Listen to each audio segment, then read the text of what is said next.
Vous ne le savez peut-être pas, mais en plus d'animer Imo Inside, j'ai créé mon agence de gestion locative qui s'appelle BIM Property. Vous qui m'écoutez, vous venez peut-être de signer pour acheter un appartement que vous voulez louer. C'est le moment de vous simplifier la vie et de confier la gestion de votre appartement ou de vos bureaux à une super agence. Rendez-vous sur bimproperty.fr. Notre équipe vous garantira une location sur mesure et maîtrisée sur les aspects administratifs, comptables et techniques. BIM Property, c'est un interlocuteur dédié, une astreinte 7 jours sur 7, l'assurance de trouver un bon locataire et de suivre pas à pas la vie quotidienne de votre bien. Fini les mauvaises surprises, les pertes de temps et les loyers impayés. Pour info, nous sommes implantés en Île-de-France et en région marseillaise. Je vous mets le lien vers le site de BIM Property en commentaire.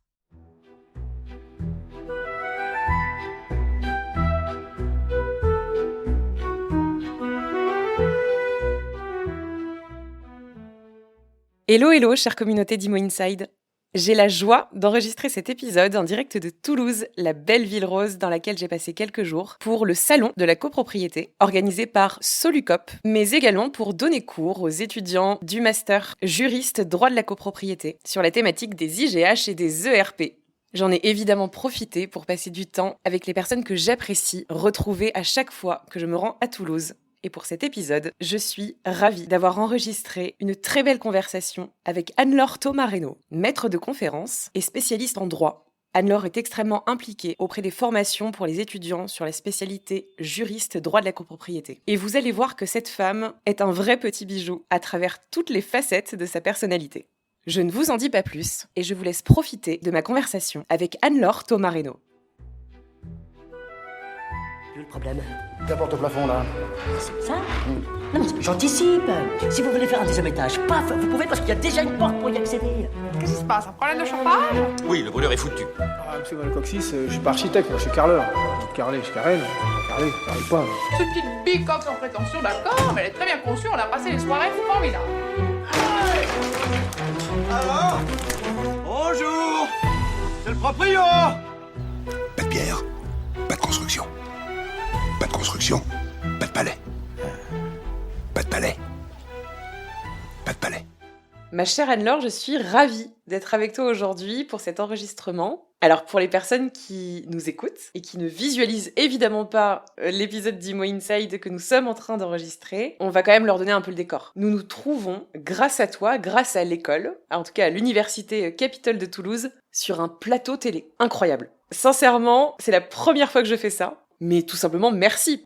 Ma chère Anne-Laure, tu connais le concept d'Imo Inside, on est là pour parler de toi, de ton parcours, ton actualité, et je vais directement te demander quelque chose, la question que je pose à tous mes invités. Je vais te demander de dire aux auditeurs et aux auditrices d'Imo Inside qui est Anne-Laure Thomas-Reynaud. C'est une question qui pour moi n'est pas facile, mais je dirais que je me définis d'abord en tant que enseignant-chercheur à l'université, enseignant-chercheur en droit, au service de l'université et des étudiants.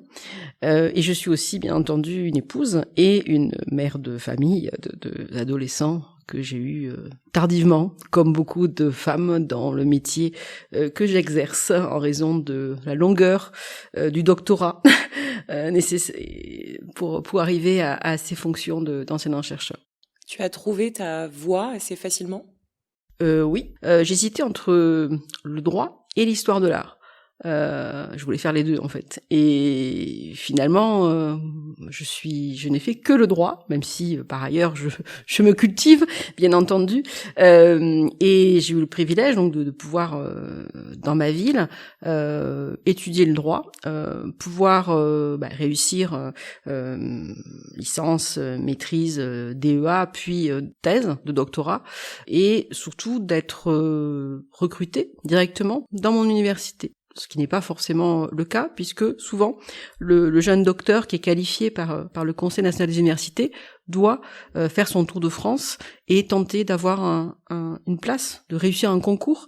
Déjà, il faut que les places soient ouvertes, il faut que l'État ouvre des postes, et ce n'est pas fréquent qu'il ouvre beaucoup de postes, il y en a toujours très peu, trop peu, et il faut ensuite réussir ce concours. Donc voilà, j'ai eu de la chance, il y avait 2 postes dans mon université, j'ai fini première, et donc j'ai pu tout de suite enseigner dans mon université devant des étudiants de niveaux variés, première année bien sûr, et puis ensuite plutôt des licences et des masters.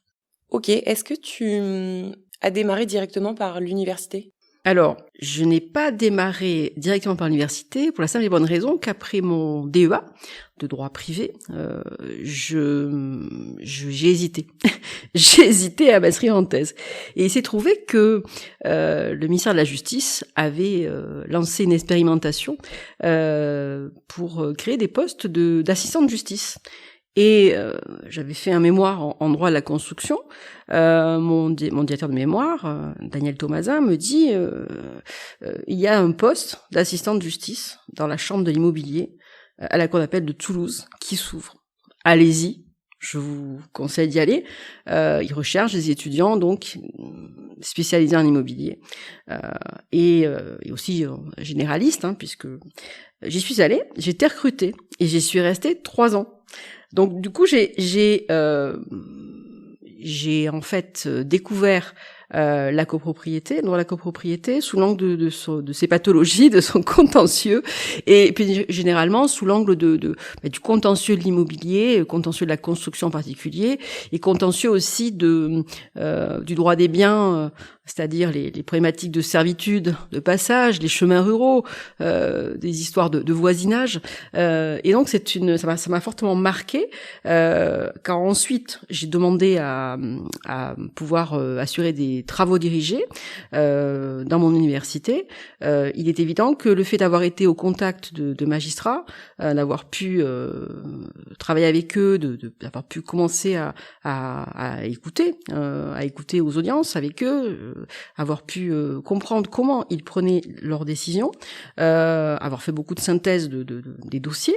En fait, dans mon enseignement, cela m'a énormément apporté, et je sais qu'en commentant des décisions de justice pour mes étudiants de seconde année, à l'époque je faisais du droit des obligations, il est clair que mes commentaires étaient forcément différents de ceux que mes collègues pouvaient faire, puisque j'avais cette expérience au plus près de la jurisprudence et de la fabrique de cette jurisprudence. Donc ça a été ma première expérience. D'abord donc assistante de justice, ensuite donc chargée de travaux dirigés à l'université Toulouse-Capitole pour différents professeurs, et ensuite maître de conférences en droit privé, recruté dans cette même université. Ton lien directement avec le master juriste copropriété, quel est-il ?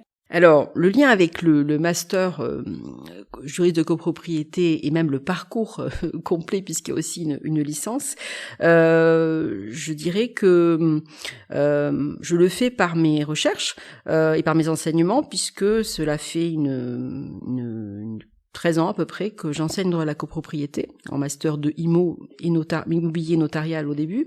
Et puis aujourd'hui, dans le cadre du parcours complet de juriste de copropriété, ce lien, j'ai eu la chance d'avoir un étudiant dans une autre formation que j'avais créée et que je dirigeais à l'époque, la licence rédacteur d'actes. Cet étudiant, c'était Geoffrey Vian-Florence, qui avait un parcours très original, puisqu'il y avait à la fois des expériences dans le notariat et dans la gestion de copropriété. Et c'est par lui que le lien s'est fait, parce que c'est lui qui est venu porter la parole de la NGC auprès d'une université dans laquelle il avait des attaches et auxquelles il avait des références et des connaissances universitaires. Et donc c'est comme ça que ce lien s'est fait en fait. Pour les auditeurs et les auditrices d'Imo Inside, on va juste expliquer ce qu'est la NGC. Donc je te laisse la parole là-dessus. La NGC, oui, je crois que le monde de l'immobilier commence à connaître l'Association nationale des gestionnaires de copropriété, présidée par Gilles Frémont, et cette association qui publie beaucoup d'enquêtes, de synthèses, de comptes rendus de lois, et de ce qui est fort utile et fort intéressant. Et c'est une association qui promeut, c'est vrai, les métiers de la copropriété et qui a mis en lumière en fait les besoins de formation spécifique dans ce secteur de la copropriété. Et c'est eux qui cette association qui nous a sollicité pour créer au départ ce qui devait être une simple L3. Alors au début, il y a eu des hésitations entre une licence professionnelle ou finalement une L3 de droit avec un parcours spécialisé et avec un contenu vraiment réfléchi pour répondre aux besoins des futurs gestionnaires de copropriété, un contenu élaboré et co-construit avec les syndics, et ensuite devant l'engouement qu'il y a eu pour cette nouvelle spécialisation qui est finalement peu développée en France. Certes, le droit à la copropriété est enseigné dans les masters immobiliers, mais de manière très théorique. C'est aussi enseigné dans la licence professionnelle, métier de l'immobilier. Mais là, il manquait une formation spécifique, alors voire un parcours spécifique qui prenne en compte la copropriété, le droit à la copropriété, tous ces liens avec d'autres matières, puisque c'est une matière qui suppose beaucoup de transversalité et qui envisage le droit à la copropriété et les autres matières connexes sous l'angle de différents acteurs, hein. Alors bien sûr les syndics, mais aussi les géomètres qui interviennent sur les opérations de division d'immeubles, les avocats spécialisés en immobilier qui conseillent, qui gèrent aussi le contentieux, bien sûr aussi les notaires qui reçoivent les actes que sont le règlement de copropriété, le tas de division notamment, et leurs modificatifs, mais aussi les assureurs, bien sûr, et j'oublie bien sûr sans doute d'autres professionnels, mais voilà, il y a tous ces regards différents qui sont portés sur la mise en œuvre pratique de ce droit et sur les difficultés, sur les perspectives d'évolution. Il y a beaucoup de choses intéressantes qui apparaissent. C'est vrai que sur le parcours, alors je parle du master parce que c'est le master sur lequel j'interviens. Oui. De façon plus globale, tu as raison, c'est un parcours universitaire de la première année de licence jusqu'au master 2.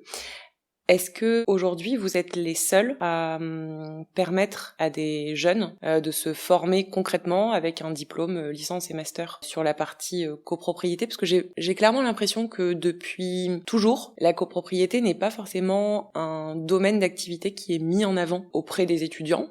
Et je sais que vous êtes battus pour mettre en avant justement cette formation, revaloriser, redorer l'image même de la copropriété, des métiers qui sont liés à tout ça. Comment l'université défend aussi cet aspect-là?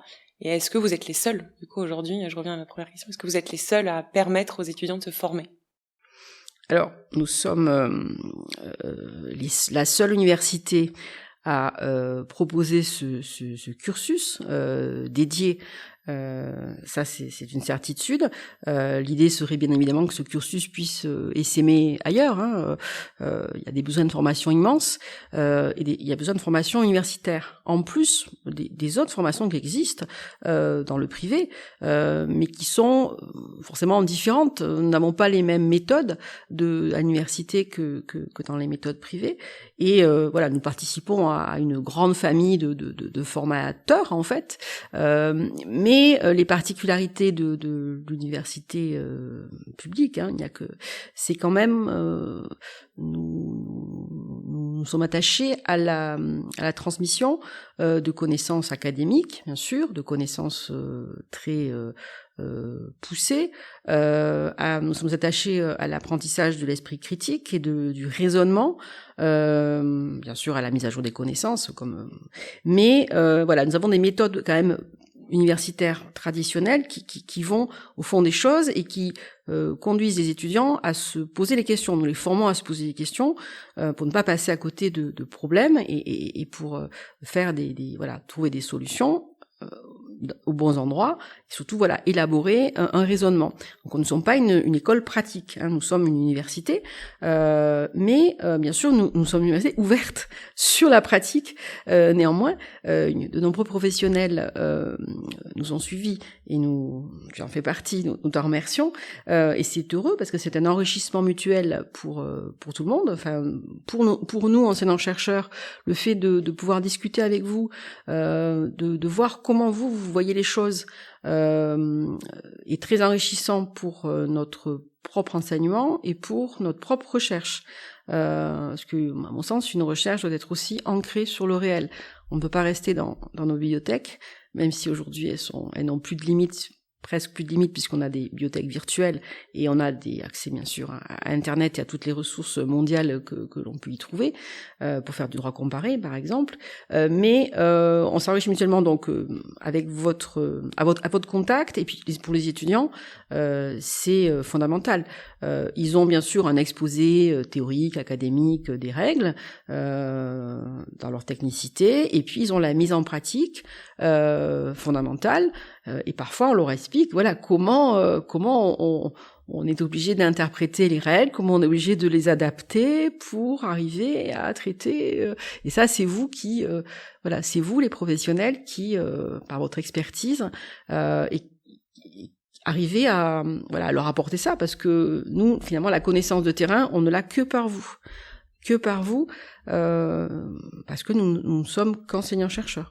Voilà. Mais c'est pour ça qu'il faut écouter, il faut vous écouter, et je crois que c'est bénéfique pour tout le monde, et bien sûr, c'est évident que pour les étudiants, c'est extrêmement formateur et bénéfique. À Toulouse, il y a quand même eu une tradition d'enseignement de la copropriété très forte, et enseignement de l'immobilier plus généralement, puisque à Toulouse, nous avions le professeur Thomasin, Daniel Thomasin, mon directeur de thèse, qui avait très tôt, il a créé un master droit immobilier, urbanisme, construction.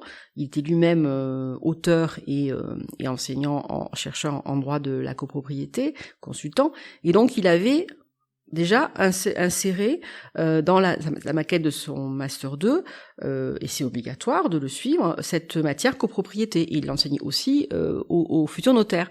Mais j'ai cru comprendre que dans d'autres universités, la matière de copropriété n'était qu'optionnelle. Ce que me disait Gilles Frémont hier, apparemment, son université, il l'avait choisi cette matière, mais elle n'était qu'optionnelle. Chez nous, ça a toujours été obligatoire, mais il est vrai que c'est un particularisme sans doute local, qui tient donc aux thématiques de recherche des enseignants-chercheurs, et aussi au fait qu'il y ait eu un institut d'études juridiques spécialisé dans l'immobilier, l'IEJUC, et là c'était un domaine de thématique plus large évidemment, hein. Mais à Toulouse, on a toujours accordé, disons, des lettres de noblesse au droit de la copropriété, en fait, parce qu'il y a eu Daniel Thomasin, et qu'aujourd'hui nous sommes plusieurs à faire vivre le droit de la copropriété. Je pense au doyen Poumared, Mathieu Poumared, qui est professeur et qui est le président du Gréco, à la suite, qui a repris le flambeau transmis par le professeur Périnet Marquet. Nous avons d'autres collègues, hein, Florence Jam, qui enseigne à TBS, mais qui est professeur qui enseigne dans la copropriété aussi, Julien Laurent, Jean Moussa Thioy, et j'en oublie certainement, qui sont une équipe en fait. Hier, nous étions au Salon de la copropriété de Toulouse. C'est vrai que c'est toujours ce genre d'événements qui permettent de se réunir, échanger autour des nouvelles thématiques, des nouveaux outils, tu vois, par rapport à l'IA, par rapport au numérique. Moi, hier, je sais que en circulant un peu dans le salon, j'ai vu de nouveaux supports. Est-ce que pour toi, toutes ces transformations numériques représentent vraiment une opportunité de faire évoluer le métier ? Ou est-ce que tu trouves que ça peut être un frein aussi ? Je pense notamment aux étudiants qui utilisent de plus en plus l'IA. On parlait hier justement, tu te rappelles, de ChatGPT. Comment tu te situes sur tout ça ? Alors, sur le numérique, je suis assez, disons, circonspecte, pas opposée du tout, dans le sens où il faut s'aider du numérique pour nous faciliter certaines tâches. Ça, c'est indéniable, et ça fera gagner du temps à plein des égards, pour rédiger des courriels, bien sûr, même s'il faut bien sûr les corriger, ces courriels, parce que l'IA ne sait quand même pas écrire spontanément aussi bien que nous le ferions. Donc, on peut s'aider sur ces outils, mais du point de vue de la formation des esprits, je suis quand même un peu gênée par la perte du sens de l'effort que cela entraîne chez nos étudiants. Moi, je le vois chez mes enfants collégiens, je les surprends en train de poser des questions à ChatGPT pour trouver des formules, pour trouver des réponses. Bon, heureusement, je passe derrière et je montre en quoi l'esprit humain est encore supérieur à ChatGPT version basique. Pour les étudiants, là aussi, c'est la même problématique et c'est plus c'est encore plus gênant. C'est encore plus gênant, je trouve, parce s'ils utilisent trop les outils pour rédiger à leur place, ils risquent de ne plus savoir rédiger. Ils ne vont jamais s'améliorer dans leur écriture, donc c'est un peu dommage. Alors bien sûr, pour la recherche, il y a des tâches qui pourront, qui peuvent être intéressantes, surtout pour faire, par exemple, j'ai vu de la veille juridique, j'ai vu qu'on pouvait commander à une IA de faire des sélections à sa place. C'est sûr que ça fait des gains de temps dans la veille juridique qui est quotidienne, mais pour les étudiants, il ne faut pas qu'ils perdent le sens de l'effort de l'effort dans l'apprentissage, dans le questionnement, et sinon leur cerveau va s'atrophier, et je crois que c'est ce qui est mis en avant dans les études qui peuvent paraître en ce moment. J'ai quelques craintes là-dessus. Tu trouves que c'est devenu facile, qu'ils en abusent? Disons que je sais que... Alors, on est obligé, quand on leur fait des travaux de groupe, des devoirs maison ou des devoirs qu'ils peuvent faire, des études de cas qu'ils doivent faire à l'université, on leur précise que ChatGPT ou d'autres intelligences artificielles ne sont pas autorisées. Alors, par méfiance, on s'est amusé là en master 2 cette année. Des notaires et des géomètres ont donné des sujets, des cas à traiter, des montages en fait, des cas de division d'immeubles, soit en copropriété, soit en volume, des cas de montage pour un promoteur, et donc il y avait des sujets. Les étudiants étaient censés les faire donc en groupe, en petits groupes, et ensuite il y avait un rendu écrit et avec la justification des solutions, du montage, des raisons pour lesquelles ils avaient choisi ce montage et pas un autre. Et je sais que une des notaires qui avait donné un des sujets a donné à l'intelligence artificielle le cas pour vérifier si ce qu'elle avait entre les mains n'était pas issu de l'intelligence artificielle. Et ce n'était pas le cas. Donc elle a dit, j'ai vérifié, parce que je pense que l'outil n'était pas, évidemment, encore assez formé pour traiter ce genre de choses. Peut-être qu'un jour, si cet outil est nourri... Mais en tout cas, donc on a vérifié. Alors nous, dans nos pratiques pédagogiques, je sais qu'en ce moment, il y a des collègues, on nous propose de participer, là c'est en ce moment, là ce mois-ci, il y a des séances de formation pour nous indiquer en quoi l'IA pouvait ce que l'IA pouvait nous apporter dans notre pratique d'enseignement. Donc je n'ai pas encore eu le temps de m'y rendre, mais je vais m'y rendre quand même un jour pour pouvoir profiter néanmoins d'éléments. Sans doute il y a des choses à améliorer, et donc moi je suis absolument pas fermée, donc je pense qu'on peut faire évoluer nos pratiques aussi en s'aidant de cette intelligence artificielle, mais sans perdre le sens de l'effort. Voilà.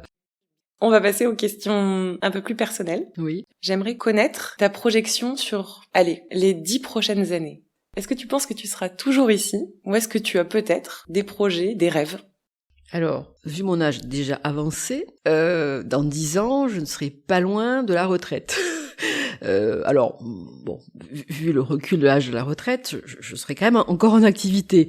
Mais où je me situe, où je me vois, en réalité, je serai sans doute toujours enseignant-chercheur, parce que c'est une passion qui ne disparaît pas, surtout quand on a l'occasion et le privilège, encore une fois, de pouvoir s'ouvrir au monde extérieur et de profiter en fait par les dialogues et les échanges avec les professionnels du monde extérieur. Donc ça c'est une ouverture qui, je trouve, revivifie le métier et donc qui permet aussi de se dire que on a encore des choses à apprendre et donc on n'est pas on ne tombe pas dans la routine. Il y a toujours du nouveau et ça c'est important. C'est important d'avoir toujours des perspectives de nouveautés. Alors là j'ai eu des perspectives de création de formation en 15 ans, j'ai dû en bâtir 3, donc c'est vrai que c'est très stimulant, c'est très agréable de travailler avec donc des professionnels comme toi, comme Gilles, comme Geoffrey et toute l'équipe du parcours jeu de copropriété et du coup c'est ces rencontres sont l'occasion de stimulation et je trouve que le milieu de l'immobilier est un milieu très dynamique, où il y a beaucoup d'énergie et où il y a beaucoup de souhait de s'adapter constamment. Vous êtes obligé de vous adapter aux nouveaux besoins, aux demandes de vos clients. Et donc pour nous, c'est vrai que ça nous maintient un petit peu, ça nous donne des idées pour adapter nos formations. Donc ça, c'est très positif. Donc dans 10 ans, je serai sans doute très certainement encore enseignant-chercheur ici, oui, sûrement. Peut-être, sinon, pourquoi pas revenir un jour dans une juridiction. Pourquoi pas mais voilà, ça c'est une autre question. Mais c'est vrai que tu es extrêmement impliqué quand même sur le développement des formations, sur la proximité que tu peux avoir avec les étudiants. Et ça ne m'étonne pas que tu te vois toujours ici, finalement, dans 10 ans. Qu'est-ce que tu pourrais nous dire de toi, qui t'amène, en fait, justement, à garder toujours cette énergie? Oui, j'ai parlé d'énergie du monde de l'immobilier, mais je pense que j'en ai aussi beaucoup. C'est vrai que il faut quand même beaucoup travailler. Surtout en tant que femme. On est dans une université, mais c'est un petit peu la même problématique que dans les entreprises, je pense. La place de la femme est quand même complexe et il y a des évolutions qui se sont produites, mais il est clair que il faut quand même beaucoup travailler. Donc j'ai beaucoup d'énergie, beaucoup d'investissement. Je pense qu'il faut aussi beaucoup écouter les étudiants en particulier, l'extérieur. Il faut être modeste. Toujours se remettre en question et être aussi persévérante. Il faut être persévérant. Il faut pas se heurter à des difficultés, en particulier administratives, des fonctionnements qui peuvent un peu surprendre. Bon, faut pas s'arrêter là. Il faut dépasser ça. Donc écoute, travail, effort, générosité aussi, et ne pas se prendre non plus trop au sérieux, même si l'enseignant a une position bien sûr, mais on peut être agréable à l'égard des étudiants sans avoir une hauteur excessive, enfin une distance excessive. Je pense qu'il faut un bon disons dosage entre effectivement le respect attendu de part et d'autre d'ailleurs, et il faut gagner leur confiance. Il faut surtout leur donner envie d'apprendre et envie de s'améliorer. Donc je pense que notre rôle c'est aussi celui-là, leur transmettre, leur donner envie d'aller plus loin, leur donner allumer des feux quelque part dans leur tête. Et puis quand on est enseignant-chercheur fonctionnaire, on est fonctionnaire d'État, on est au service de l'État, on est au service de l'intérêt général. C'est ça aussi qu'il faut retenir et que je mettrai en avant. Tu parlais de la place de la femme. Oui. Je suis obligée de rebondir là-dessus. Je pense aussi, je tendais une perche. C'est un sujet qui me touche particulièrement et encore plus quand j'invite des femmes sur mon podcast. J'ai besoin de comprendre la place justement de la femme, soit d'un point de vue strictement immobilier sur la copropriété, en tout cas si tu as un avis par rapport à ça, et par rapport à ton parcours, est-ce que tu as ressenti parfois des difficultés en tant que femme? Alors, je dirais que en tant que femme, dans mon parcours, oui, j'ai rencontré des difficultés, c'est évident. Il faut toujours... on a parfois des moqueries sur la voix des femmes. Évidemment, on n'a pas forcément le même coffre, la même prestance que des mâles triomphants, très sûrs d'eux.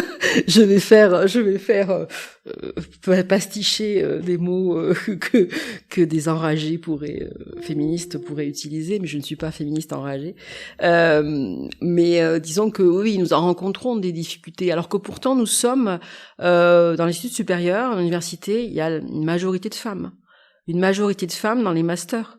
Les hommes parfois sont très rares, sont très peu, oui, ils sont peu nombreux.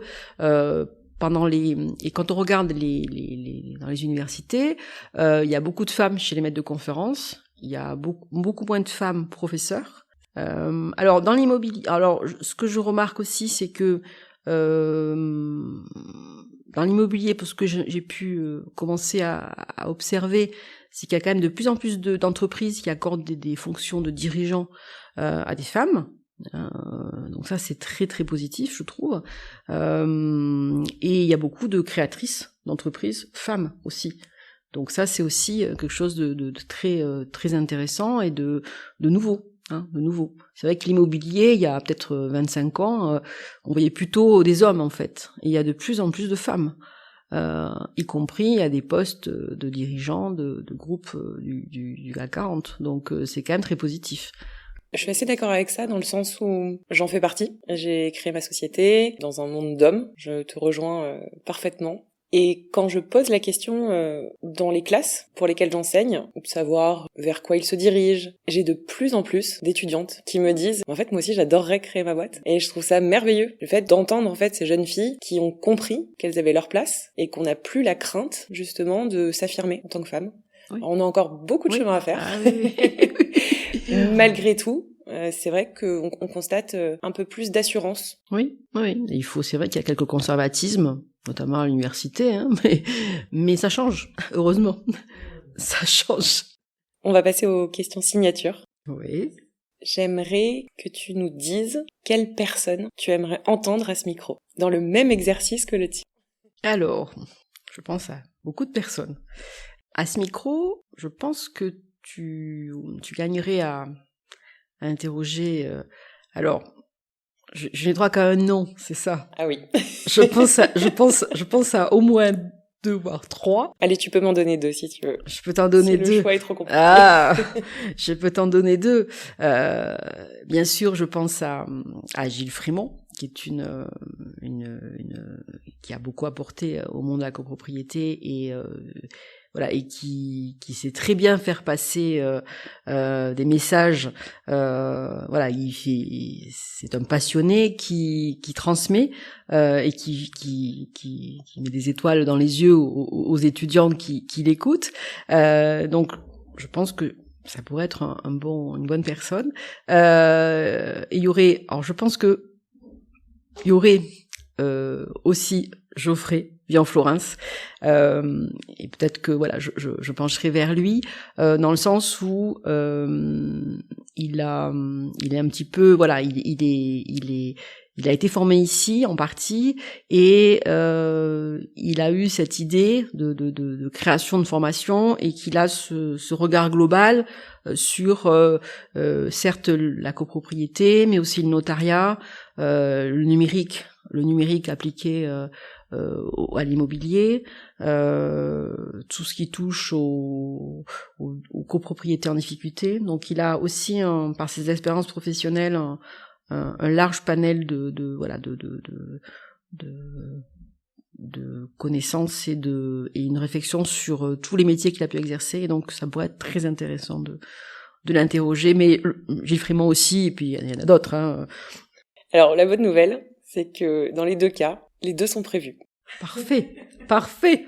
Bon alors je vais t'en suggérer d'autres parce qu'il y en a plein d'autres et c'est très difficile de faire un choix. La dernière question que j'ai envie de te poser, Anne-Laure, avant de conclure cet enregistrement. Je sais que tu es passionnée de ce que tu fais, mais si tu devais changer d'activité, qu'est-ce que tu ferais? Alors, si je devais changer, en réalité, j'ai plein de passions. Donc, si je devais changer, je me réclamerais du choix.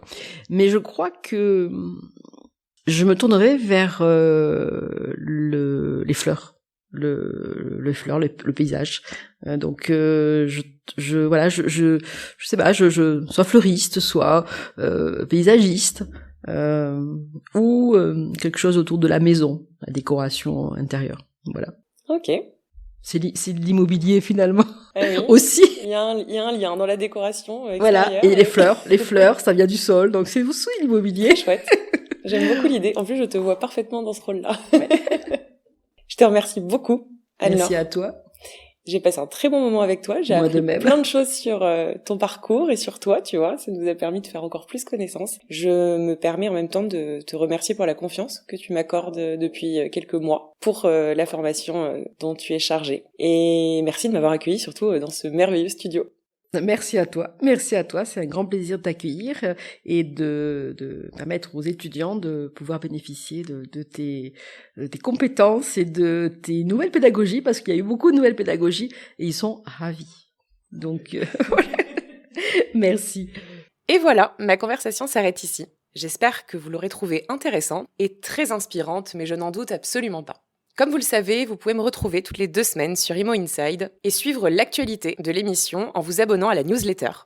Et si vous voulez soutenir le podcast, comme d'habitude, je vous demanderai de liker et déposer le meilleur commentaire que vous puissiez écrire sur l'émission. Si vous souhaitez réécouter les premiers épisodes, rendez-vous directement sur votre plateforme d'écoute favorite. Et je vous dis à bientôt sur Imo Inside.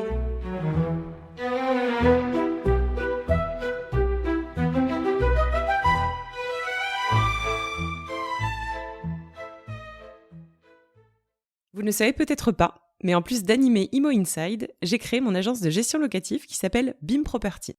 Vous qui m'écoutez, vous venez peut-être de signer pour acheter un appartement que vous voulez louer. C'est le moment de vous simplifier la vie et de confier la gestion de votre appartement ou de vos bureaux à une super agence. Rendez-vous sur bimproperty.fr. Notre équipe vous garantira une location sur mesure et maîtrisée sur les aspects administratifs, comptables et techniques. BIM Property, c'est un interlocuteur dédié, une astreinte 7 jours sur 7, l'assurance de trouver un bon locataire et de suivre pas à pas la vie quotidienne de votre bien. Fini les mauvaises surprises, les pertes de temps et les loyers impayés. Pour info, nous sommes implantés en Ile-de-France et en région marseillaise.